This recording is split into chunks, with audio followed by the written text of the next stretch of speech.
आइए आपकी मुलाकात करवाते हैं हम सेंचुरी प्लाईबोर्ड से। जी हाँ, 1986 में इस कंपनी की स्थापना हुई थी। Plywood, veneer, laminates, MDF, particle board ऐसे प्रोडक्ट्स बनाने का कंपनी है, करती है कारोबार।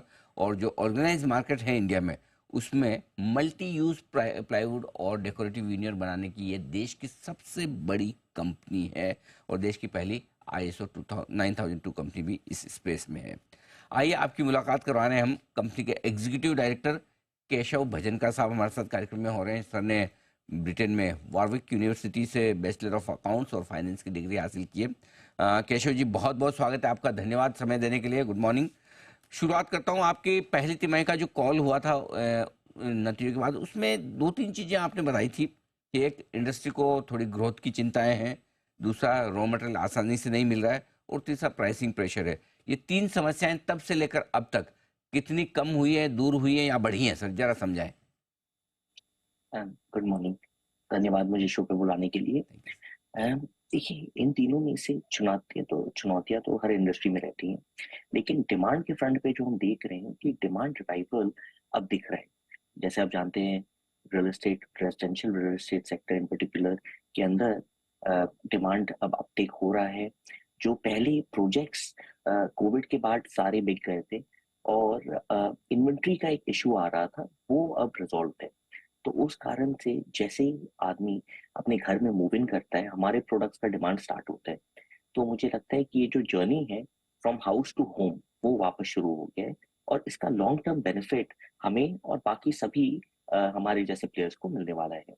ओके। रॉ मटेरियल फ्रंट पे डेफिनेटली चुनौतियां हैं। डिमांड और रॉ मटेरियल काफी बढ़ गया है, कैपेसिटी काफी बढ़ गई है, बट उस हिसाब से सप्लाई नहीं बढ़ा है। तो मुझे लगता है कि ये शॉर्ट टर्म में इम्पैक्ट रहेगा। लेकिन जैसे आप जानते हैं, मार्केट लीडर होने के कारण हमारे पास इकोनॉमी ऑफ स्केल है, हमारे पास परचेसिंग पावर भी है। तो इस कारण से हम मैनेज कर पा रहे हैं, बट डेफिनेटली इसका ये इम्पैक्ट आ रहा है कि रॉ मटेरियल कॉस्ट बढ़ा हुआ है और मुझे दिखता है कि अगले साल भर तक बढ़ा हुआ रहेगा। तो रॉ मटेरियल को लेकर थोड़ी सी चिंताएं अभी भी है, लेकिन आपने कहा डिमांड मजबूत है, तो डिमांड के साथ साथ क्या कुछ प्राइसिंग पावर भी आ रहा है, जिससे अगर बढ़े हुए रॉ मटेरियल की कीमतें आप पास कर पा रहे हैं सर? बिल्कुल। कुछ सेगमेंट्स हैं जहाँ पे हम ऐसे काफी शॉर्ट टर्म में पास कर पा रहे हैं, जैसे कि प्लाईवुड में हमने बैक टू बैक दो प्राइस इंक्रीज ली है। पहली प्राइस इंक्रीज जून में थी और दूसरी अगस्त में थी। लैमिनेट में भी हमने एक प्राइस इंक्रीज किया है अगस्त के अंदर। तो मुझे दिखता है कि इन दोनों सेगमेंट्स में प्राइसिंग पावर है और हम रॉ मटेरियल की कॉस्ट इंक्रीजेस को पास ऑन कर पा रहे हैं। But MDF and particle board में थोड़ा प्रेशर अभी भी है। मुझे दिखता है कि अब बॉटम आउट हो चुका है, यहाँ से प्राइसेस बढ़ेंगी ही, लेकिन इसमें थोड़ा समय लग सकता है। हम्म।